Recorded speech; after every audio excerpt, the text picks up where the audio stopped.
Hello and welcome to my channel. The time has finally come. Today it's Bloomsday, June 16, and we are starting our long-term close reading project on James Joyce's Ulysses.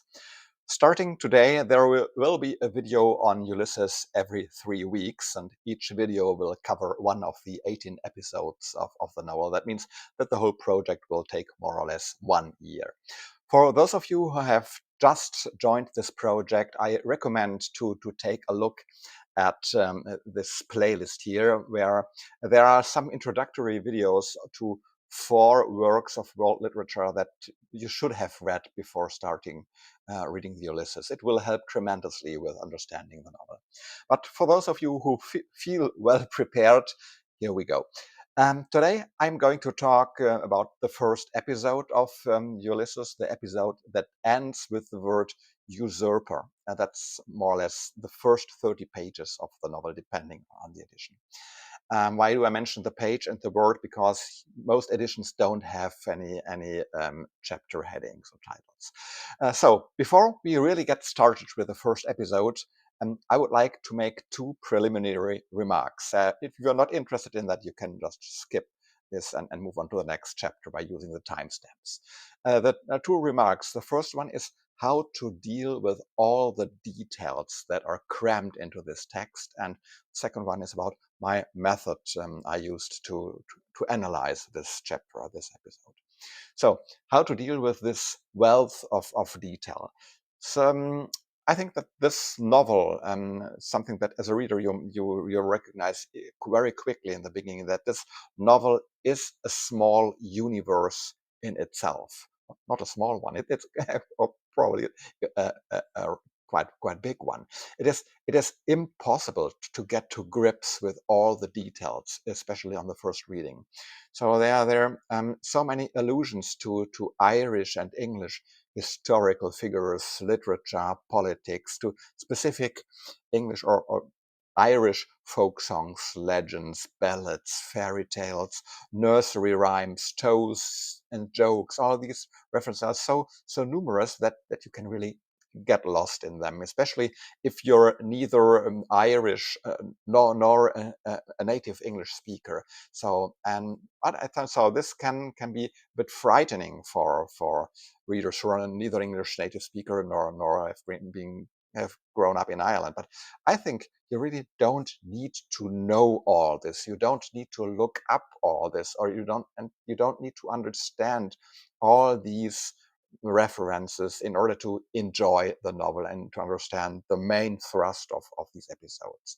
So and also this is how that something that also I considered when choosing the methodology for how to analyze this chapter. I am not going to analyze all the details and all the hidden references, but what I'm trying to do is to cut a few paths into this thicket, into the thicket of this text, and to give a few pointers on how to open up the text on the basis of these paths, how to explore this universe. And I will only dip into a very few rabbit holes as examples how to illustrate this method further. So I think there are certainly many different methodological approaches and readings for this chapter, and most of them are probably equally valid. So the approach I have chosen is more or less arbitrary, because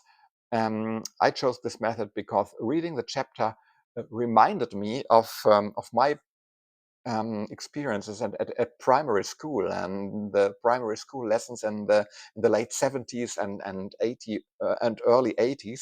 And back then, when teachers wanted to be very creative and progressive, they worked with so-called transparencies on the overhead projector for all late-born. So this was basically the Stone Age version of PowerPoint presentations. You could write or draw on transparencies, and then the image was projected onto a white wall.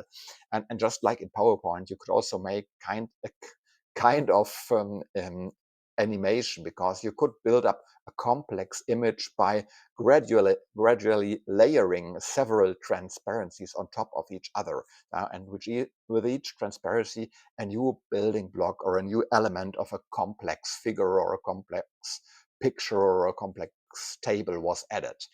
And when when reading this chapter, I had this sort of idea or association that the text is structured in a way as if several of these transparencies were laid on top of each other, and each one tells its own coherent story. But when you put them on top of each other, the images sort of mix. So new motifs emerge through the combination of the different layers, and some things become clearer. They take on a new or an additional meaning, but some aspects also become a little bit more confusing because things overlap.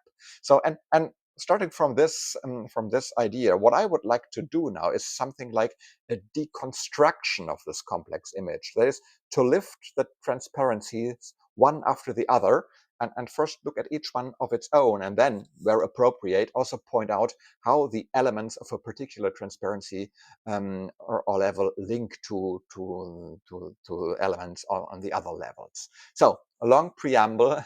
Now let's get started. Let's start with the first transparency, or the first level, and that's the simple plot. And that's very simple. I think it's just a morning ritual of a student's flat share. The superficial plot is, I think, fairly unspectacular to banal.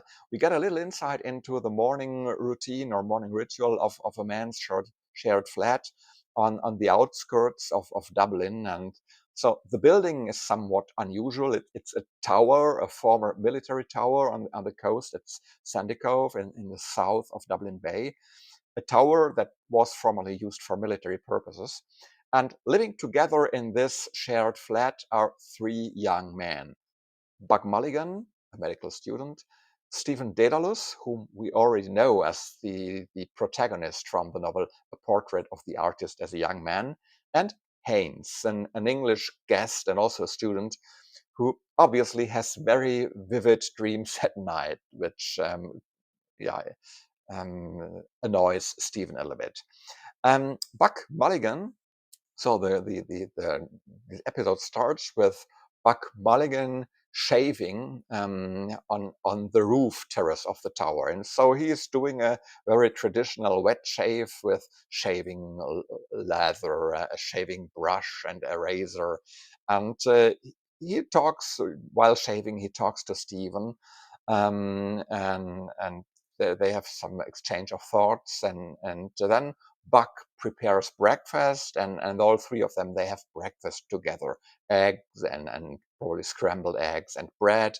And then an old woman comes by and delivers some milk, and there's a bit of talking about religion and politics, half serious, half joking, and then the three of them, the three men, set off together. They walk a bit together, but then they go separate ways. Buck bathes in the sea, Haynes goes to the National Library, and Stephen Dedalus sets off for the school where he teaches. So he's the only one actually earning money to finance this shared flat. And he becomes aware of that, and he feels a bit exploited. So the feeling creeps over him that he is being taken advantage of, and he seriously considers whether he should return to this tower flat at all. So let's move on to the second transparency, or the second level. It's about Stephen Dedalus. I would like to title this Portrait of the Artist 2.0. Stephen Dedalus is clearly one of the protagonists in this episode, and he is no stranger to us. We already know his backstory, his childhood, and his youth from the novel A Portrait of the Artist as a Young Man. And so I think this part of Ulysses can also be read as, in part, as a sequel to this former novel written by Joyce. And for those of you who have not been through the preparatory phase with my video also on the portrait of the artist as a young man, just in a nutshell, in the portrait, we accompany the young Stephen Dedalus on his development from a childishly pious pupil at various Jesuit schools through the teenage phases in which he breaks away from both religion and his family ties. And then when he, as a young man, he decides to become an artist, turning his back also on the nation of Ireland and deciding to go abroad. And so Ulysses, and this is how the portrait of the artist ends. And Ulysses obviously starts a few years later. Stephen had been abroad. He has now returned from Paris, where he has probably studied mainly the humanities and literature, the Greek classics, medieval philosophers, and of course also Shakespeare. But now he has returned, and the reason is not yet 100% clear, but it probably has to do with the death of his mother. And this plays an important role, the memory of the dying of his mother. But although he has inwardly distanced himself very strongly from his family and their traditional beliefs and their piety, nevertheless, the death, or more precisely, the dying of his mother, still seems to haunt Stephen. In particular, the memory of her suffering. It's described very drastically, for example, that she vomited a lot of green bile, and also an important role in his memories. It's the memory of his own refusal to pray at her deathbed, although she was imploring him to do so. So this seems to be a haunting moral dilemma for Stephen. On the one hand, he did not want to fail by his own moral standards by feigning a piety that he no longer feels. On the other hand, he feels sort of guilty towards his mother, whose peace of mind he has disturbed with his refusal, or at least he has made her dying and her final hours much more difficult. So, and this subject does not let go of him, as we can see from the statements that his mother, seems to appear repeatedly in his thoughts and even in his dreams, and as well as the Latin lines that appear again and again, Liliata rutilantium, so which this is the beginning of a classic prayer that is usually said at the deathbed. So he couldn't say it out loud when his mother was dying. He couldn't pray it, but he also can't get it out of his head now. So avoiding the prayer has actually backfired badly for him.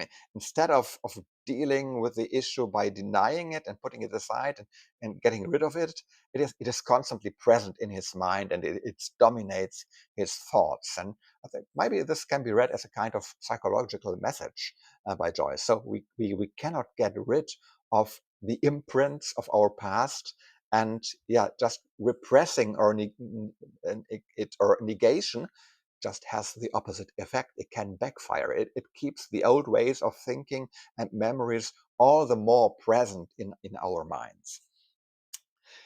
In and that's a pretty interesting contrast here, with regards to the character of Stephen. In contrast to his inner distance from religious conventions and beliefs, there is meticulous adherence to more secular conventions. We see this when Buck offers him a pair of grey trousers. Stephen brusquely rejects them. He can't wear them. And the reason is not explicitly stated, but later in the chapter we learn what might be the reason for it, because we learn that Stephen is still wearing mourning clothes. So, and later in the novel it becomes clear that his mother's death was not quite a year ago. So Stephen still feels bound by the conventions of the so-called year of mourning, in which the next of kin of a deceased one must wear black. And so even there are just a few days missing to complete this first year of mourning. So for Stephen, he has to stick to this very meticulously. Grey trousers for him, even in the final year of the final week of the mourning year, they are simply not an option, not possible. I think I already mentioned it when discussing the novel A Portrait of the Artist, and that in this character of Stephen, James Joyce has unmistakably used and processed several autobiographical themes, such like growing up in a very pious family, being educated in Jesuit schools and college, a very youthful own piety, but later turning away from religion. And I think even this scene of the refusal to pray at his mother's deathbed, I think this also was also part of James Joyce's own bio. But I don't think we should overestimate the autobiographical component. This is not an autobiographical novel nor a confessional novel or anything like that. But like so many other writers, Joyce, he doesn't invent everything that he puts into his novel. He also draws heavily, he draws his material, his motives and characters from his own experience, but modifying it and using it as building blocks in his writing. Okay, so this the plot and this character of Stephen Dedalus, I think these were two very obvious transparencies or layers or levels that you can identify in the text without too much imagination or too much of background knowledge. Now it's getting a little bit more abstract, but just a little bit. Let's move on to level number 3, religion. I think it's obviously that this chapter is also a sometimes humorous, sometimes almost blasphemous examination of Christian beliefs and more specifically of specifically Catholic traditions. So this begins right from the opening scene, the phrase by Buck Mulligan, "Introibo ad altare Dei," that means I call you to the altar of God. So this makes it unmistakably clear that Buck Mulligan is staging a parody of the Catholic Mass here, because this is a direct quote from the Tridentine Mass. So the particular humor of this scene, of this episode, arises from the fact that this solemn rite, the solemn religious rite, is absolutely caricatured here, both in Buck's outer appearance and in his actions and the objects he uses. So instead of a priest in a white and gold chasuble, who normally also wears this specific undergarment, the so-called alb underneath, an undergarment that is held together with a belt to symbolize purity and chastity. On the here, he appears in a yellow dressing gown, ungirdled, so that it's with the belt undone. And we have also, and there's a meaning into the color, because we have already seen in the novel A Portrait of the Artist, particularly in chapter 5, that for Joyce the color yellow symbolizes some sort of decay, or in particular also moral decay. And then in some of the commentaries to Ulysses, I also read that in the Middle Ages, heretics were forced to wear yellow robes. So Buck Mulligan is clearly associated with the color yellow, this color of impurity, of decay, of heresy, again and again in this chapter. Sometimes it is done quite overtly, as here with the color of his robe.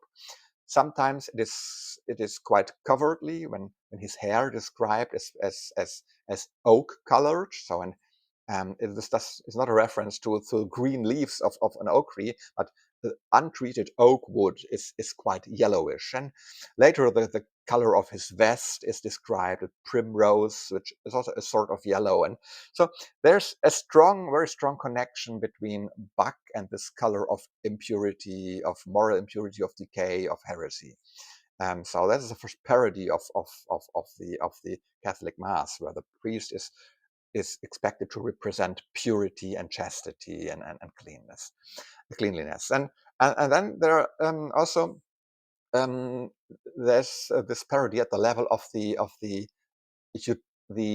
utensils. So instead of the 4 altar utensils, such as the chalice, the paten, the ciborium, and the monstrance, what Buck is using are 4 very banal objects: the razor and the shaving mirror, the shaving bowl, and the shaving brush. And so these are the objects which Buck handles, and like they are altar altar utensils, and he performs blessing gestures and so on.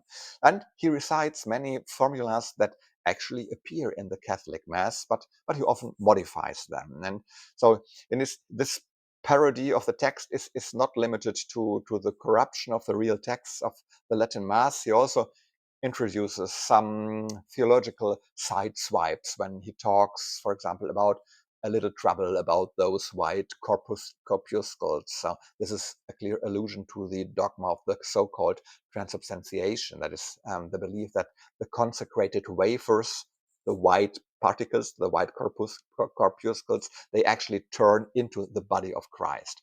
And then there's the way Buck Mulligan asks the audience to be quiet, and when he's giving stage directions such as slow music please. So this makes the whole mass ceremony resemble a fairground spectacle. He comes across as a second-rate trick magician who conjures up and manipulates his audience. And of course, this is also sort of a statement by Joyce, probably, who sees the Catholic Mass as nothing but hocus pocus staged by a fairground magician.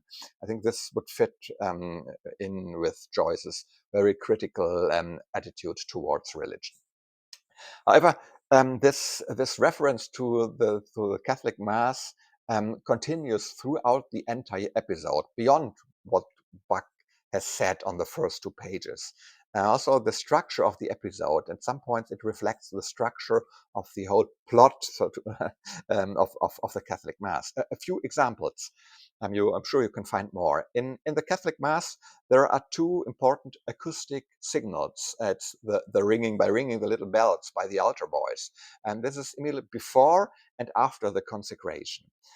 So when the blood, then the wine and the wafer are set to turn into the body and blood of Christ, and then it's shown to the congregation. And so there are these 2 acoustic signals. And also here we have 2 acoustic signals, but different ones, of course. The first one is Buck Mulligan whistles loudly once, and then this is answered by a second acoustic signal. It's the whistling coming from the kitchen, presumably because and it's just the water boiling in the kettle, of course. It's a very profane way of acoustic signal. It's nothing to do with the ringing of the altar bells. And another example of a parallel structure here, the core element of the Catholic Mass is Holy Communion. That is the consumption of bread and wine. And in the novel, this is paralleled by the 3 flatmates taking breakfast together. And of course, this is all interspersed with lots of English and Latin words of blessing offered by whom? By Buck, of course, who is more or less the priest. So he quotes things like "Bless us, O Lord, and these thy gifts," or "In nomine Patris et Filii Spiritus Sancti." And then it's again Buck Mulligan who is cutting thick slices from bread, so sharing the bread like Jesus did in the Final Supper, or when he was meeting the disciples at Emmaus. So I think there are even any more references to the Catholic Mass, but I will continue for now and on with another topic. Also an interesting element where we see that this mocking attitude towards religion. It's for example, the ballad of joking Jesus, or the description of God as a collector of prepuces. So that means collector of foreskins, and this is a reference to the Old Testament. May I remind you of the introductory video that I made on the Bible, where I talked about the covenant that God made with Abraham, a covenant that includes circumcision of all males. So there is these cutting off the foreskins, and so God as a collector of foreskins. That's a very mocking nickname. And if you put all together all the information that we have from the novel Portrait of the Artist, and also from this episode, if you put all this information that we have about Stephen Dedalus' character, if we all put this together, then I think we can be quite sure that Stephen is just as critical of religion as Buck Mulligan. But unlike Buck, he is not able to express himself in this mocking and humorous way about Catholicism and Christianity. That doesn't suit his manner. It doesn't fit with his character. He is now a highly educated intellectual. He has studied the humanities. He has freshly returned from Paris. He is a student who, in Buck Mulligan's words, has the right Oxford manner. So and Stephen still has something conserved, something of his uptight Jesuit manner. This inhibited, humorless way of thinking and behaving, and so he is not able to mock about this in this humorous way. Buck Mulligan is completely different. From Buck Mulligan, as he puts it, it's all mockery and beastly.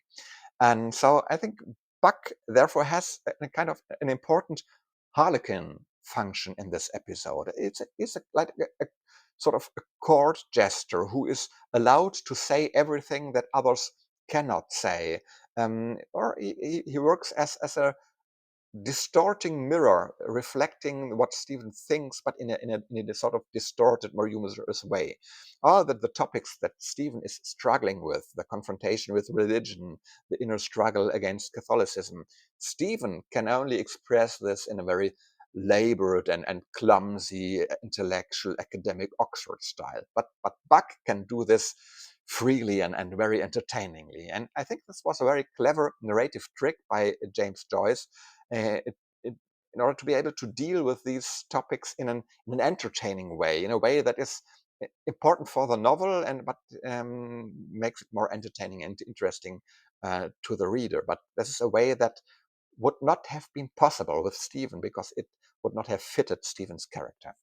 So I used the term, when I talked about Buck, I used the term distorting mirror, and Buck Mulligan as a kind of distorting mirror of Stephen, and that was intentional, because I think this is a good example of the complexity of the symbolism in this episode.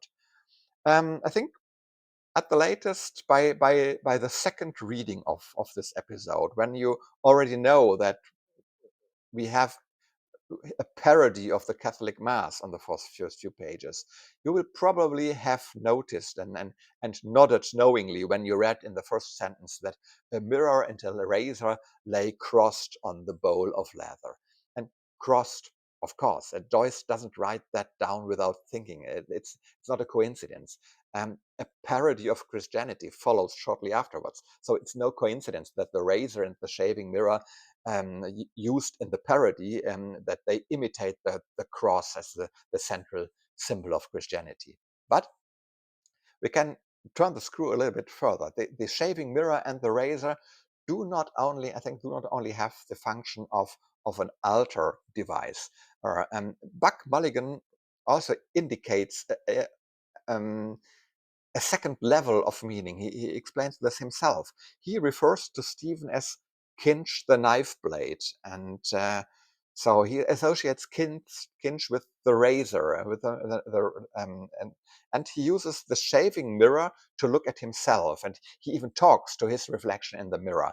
But then also he holds it up to Stephen, and here, look at you, you ugly Bart. And I don't think it's so far-fetched to read the razor and the broken shaving mirror as symbols, or as objects representing Stephen and Buck. Stephen, the educated, cultured one with a razor-sharp mind and intellect, and Buck, the mirror, who basically reflects all Stephen's attitudes, thoughts, and disbeliefs about Christianity and Catholicism. But like a broken mirror, he reflects it in a distorted, in a comical, in an exaggeratedly funny way. And that brings us to the fourth level or transparency: friends and family. And I'll start with the topic of friends to expand on this somewhat nerdy, detailed analysis of the razor and the mirror and the Buck and Stephen, to point out the ambiguity in Joyce's language, or the complexity of Joyce's language. If we read the episode carefully, we realize that the friendship between Stephen and Buck is not all sunshine and roses, not at all. On the contrary, there's quite a bit of resentment between the two of them. because of a remark that the snotty, vulgar Buck had made shortly after the death of Stephen's mother. And it is only during the shave that the two of them have a discussion about this and a kind of reconciliation. And I think this is also reflected in the way the arrangement of the two objects, the razor and the mirror, changes in this episode. At the beginning, they lie crossed, and after the discussion, when Buck Mulligan reconciles with Stephen, they are rattling next to each other in Buck's trouser pocket. I think this reflects this change, and also at the language level, because I think to be cross with someone, I think that's a very common expression in English to describe a sort of disgruntlement between two people. So, like the razor and the mirror in the beginning, Buck and Stephen are at cross with each other in the beginning, and then there's a sort of reconciliation. And I quote from the text: Buck Mulligan suddenly linked his arm in Stephen's and walked with him round the tower, his razor and mirror clacking in the pocket where he had thrust them. So now razor and mirror are not crossed anymore, but they are comfortably together in the same trouser pocket. So this is certainly not rocket science, but I think it's a good example of Joyce's technique, that some symbols and some allusions don't just have one function. They don't just work on one level, but on the contrary, they work on different levels, and sometimes they even um, link or interlock the different levels. And here's the level of religion, this mass parody, but also that of relationship between friends.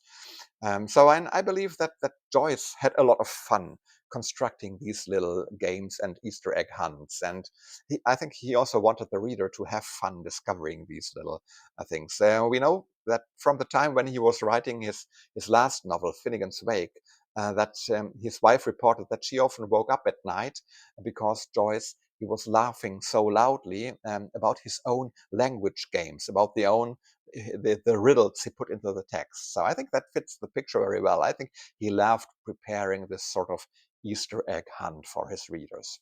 So I think this is not too far-fetched to interpret these symbols in the way I just outlined here. But back to the topic of friends and family at this level we are currently looking at. This reconciliation with Buck Mulligan seems to be a fragile one. We see this immediately after the scene just described, where Buck linked arms with Stephen. There's a brief thought flashes through Stephen's mind. Cranley's arm, his arm. So walking arm in arm with Buck reminds Stephen of Cranley, one of his fellow students back from the time of A Portrait of the Artist, the one with whom he also had walked arms in arms, and with whom he had a lengthy dialogue in chapter 5 of the novel A Portrait of the Artist, and a dialogue about how Stephen has now does not believe anymore in the Christian religion, and why he can no longer meet his family's expectations, and uh, um, and also this resulted in a sort of an estrangement between the two. Cranley was some of the friends from whom Stephen also he had separated or detached himself by going into exile. It's a world that he has left. And so when he places Buck Mulligan in this line, I think this also indicates that there's another separation on the horizon, another step towards even greater independence of Stephen from his friends. Maybe also, perhaps also a step into a greater loneliness. Who knows? I think we will come back to this later when we look at the end of this episode. For now, let's just say that it's a fragile friendship, probably without a very promising future. So because Stephen is on the verge of breaking away from this friendship too. Yeah, he has already separated from his family. We have already talked about his ambivalent relationship with his mother. He really said goodbye to her worldview, but she really doesn't let him go, although she's dead now. And he had already renounced his father at the end of The Portrait of the Artist. So you may remember that there was this very bitter recapitulation of the what a a windbag and what a loser his father was, and then he chose the ancient hero Dedalus as his spiritual father. And here too we can see how Joyce places references in the text that can be read on several levels. In this ballad of Joking Jesus, one of the line goes, "My father is a bird." First of all, this can be read on the religious level. I think this naturally refers to the fact that, according to Christian tradition, Jesus was conceived by the Holy Spirit. And the Holy Spirit is often depicted as a bird, as a dove in Christian symbolic language. But we can also read this on the family level. It can also be read as Stephen's confession to his mythological father Dedalus, who, according to the legend, fled the island of Crete with self-made bird wings. And this also ties in with the bird epiphany from the portrait of the artist, which marked the birth of Stephen as an artist. So his father as a bird, this links on many levels, also with the biography of Stephen. Let's move on to the level or transparency number 5, the nation, or Ireland as the nation. This is again a level that is full of tensions and contrast. We see that the 3 characters, they are living in Ireland, but they live in a tower that was built by the English against a threat from France towards the end of the 18th century, when France wanted to support the Irish independence movement, which of course did not amuse the occupying power England. So, in this constellation of Ireland, England, France, it's reflected in the building itself and in this shared flat, but it's also reflected in the same triangle is also characteristics of Stephen himself. He is an Irishman born in a country occupied by the English, but he received his intellectual training, his education in France. And then on a third level, the tension between Ireland and England also continues with this 3-person shared flat. So Buck and Stephen are Irish, and Haynes, the more or less unwelcome guest, is English. So in the construction of the location and the constellation of the characters, Joyce has already repeatedly opened up this triangle of conflict between Ireland, England, and France. And of course, there's a focus on Ireland because that's the fatherland of or motherland or whatever of Stephen and Buck. But Joyce is not the type to glorify or idealize Ireland as a nation. There is no simple patriotism here. We have already seen in the portrait that Joyce often he uses ideal images, but then he distorts them, he destroys them or contaminates them. He undermines them or even turns them into their opposite. And I think we see a similar pattern here.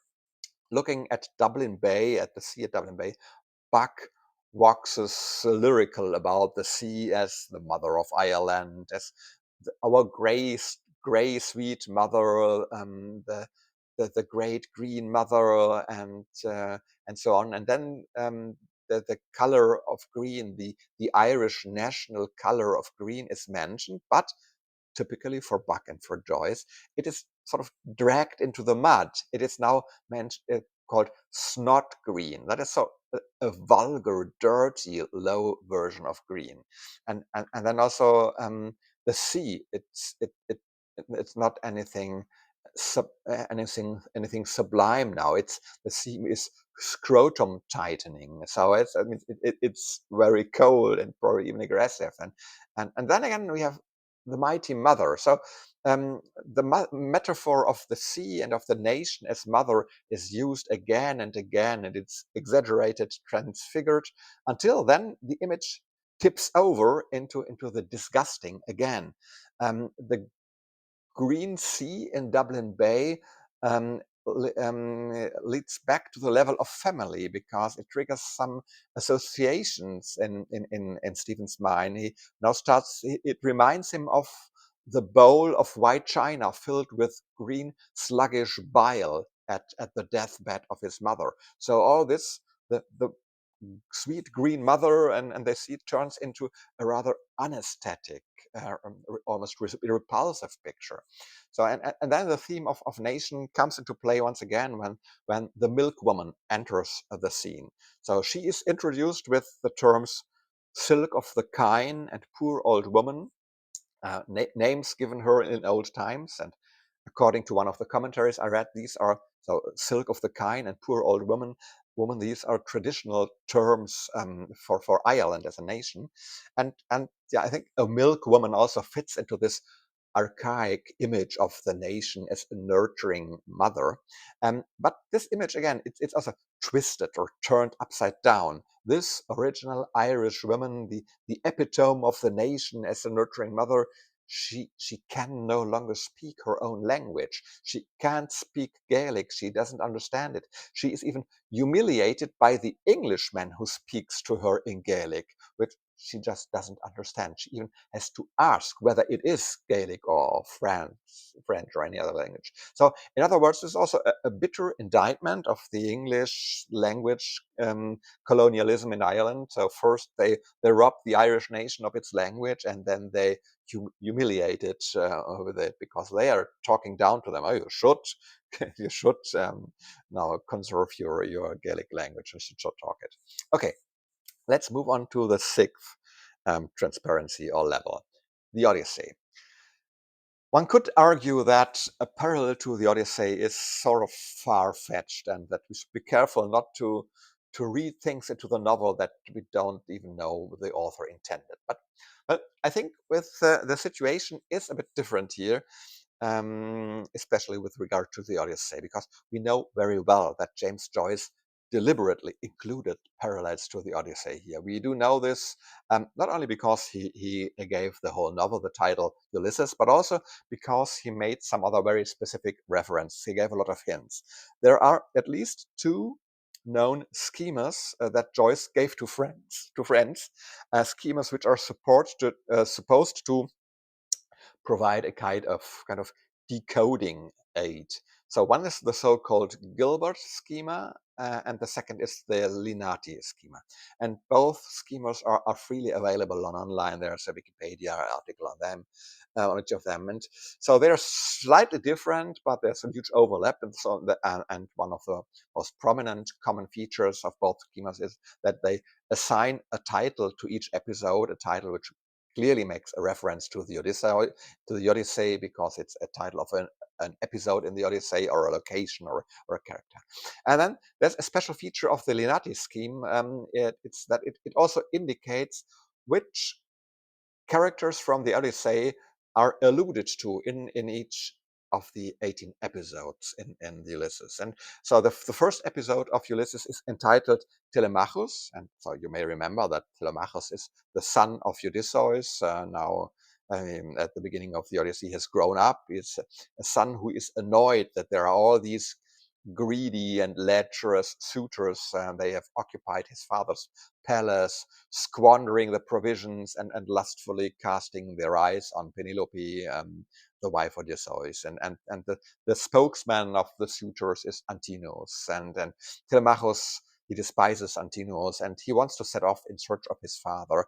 And he advised how to do this, advised by the wise mentor, a close friend of the family. And so these are the names Joyce has also listed in the Linati schema for the first episode of Ulysses: Telemachus, Mentor, Penelope, and Antinous. Okay, now let's try to put this together in a reasonably plausible way. I think it can't be that difficult, because there are not that many characters in the first episode. The constellation is a rather neat one. So Telemachus is a son who sets off in search of his father, or a son who chooses his own father. I think that's obviously Stephen Dedalus.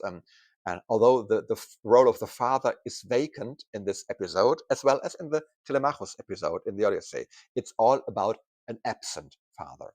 Okay, but who's Penelope?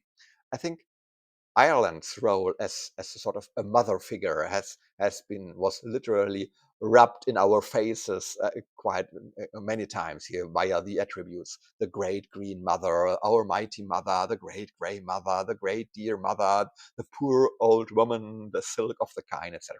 So Ireland as Penelope, I think that's a valid way to read this chapter. If this is too abstract, theoretical for you, I think you can certainly make do also with the milk woman as a mother figure here. But I think milk woman also represents Ireland, the nation, so it's more or less the same. In both, however, in both cases, as I mentioned earlier, it's not an ideal mother figure, but a mother figure with quite some flaws. But so, and then that's Buck Mulligan. I think he tries to play the role of a mentor. But again, he is not the ideal type of mentor, but he's a vulgar mentor, a cynic who drags everything into the comical or into the dirty. He is, as mentioned, a distorting mirror, a broken mirror. It's a very special kind of mentor. Yeah, and the suitors besieging the palace and the mother, and especially the spokesman of the suitors, Antinous, I think, yeah, only Haynes remains for this role. He represents the English usurpers who besieged and plundered Ireland. And usurper is also the very last word of this episode. And I think this is significant because actually this is a word that works on almost every level of the text that we have looked at so far. Usurper works in relation to the man's shared flat. So there's Stephen feels exploited by the two of them, but even more so by Haynes, the usurper. So it works also in relation to Haynes as a representative of the English. So on the nation level, it works. The English as the usurpers, the occupiers of England. And it works in relation to the Odyssey, because the suitors are the usurpers. So, and I think with this word, and how I have been able to show how this has a flexible function or multiple functions on several levels of the text. I think we have a good example of some of the narrative means that Joyce is using in this text. So we have this multitude of levels in the text. They are, on some points they are linked, and I've tried to explain this with this metaphor of these transparencies and some nodules, some words. There are nodules connecting some of these transparencies or these layers. And I think in my experience, it is really worth taking a closer look at those parts of the novel, of the episode, that seem incomprehensible at a first glance, because often these are the parts where there is a transition or a jump from one slide to, or from one level of transparency to another, and this makes them so difficult to understand because we are moving from one level to another. And so the challenging or exciting thing, depending on your perspective, the exciting or challenging thing about Joyce's narrative style is that we don't have a reader-friendly narrator who takes us by the hand and as a benevolent storyteller and warns us always with clear stage directions when and where to switch between levels and when to take to pay attention. So this text works completely differently. We must find out by ourselves, and the text is really strongly characterized by associations, by chains of thought that are sometimes interrupted and then they continue, by this stream of consciousness technique. So there are sometimes there's just some flashes of thought, like the sudden word Chrysostomos on the first page. It's just a Greek word for golden mouth, and this comes into Stephen's mind when he sees the gold crowns in Buck Mulligan's mouth. And so sometimes it's just a word, sometimes there are longer associations and change of thought that prepare the leap between the levels. So, like for example, Buck Mulligan raves about the ancient Greek hymns of praise to the sea, and so there's a brief reference to the level of the Odyssey, but then the Aegean Sea of the Odyssey suddenly becomes the Green Irish Sea, so we are now at the level of Ireland as a nation, and then the Green Irish Sea in the Dublin Bay reminds Stephen of the green bile of his dying mother, so we are then at the level of Stephen's family and his biography, and so sometimes it's such chains of associations that prepare the leap. Sometimes it's individual words or symbols that are nodal points because they function on several levels, like the crossed razor and shaving mirror, or the father as a bird, or the word usurper, and so on. So, okay, that was a very small and selective presentation of possible ways how to interpret and how to explain this episode. And although it was a very very selective, we have been at it for I think 3/4 of an hour or even more, and we have really just scratched on the surface here. But I think this is the only way to approach these episodes in a video. I think a video that would trying to address all these individual explanations for all these hundreds of small references and small details, I think this just wouldn't work. I hope that this approach of describing a method how to approach the text and showing this in a few examples, that this is much more helpful for your own second or third reading of the text. So please let me know whether this is helpful or whether you think that the format of these videos could be improved by choosing another method. I don't think that I will be able.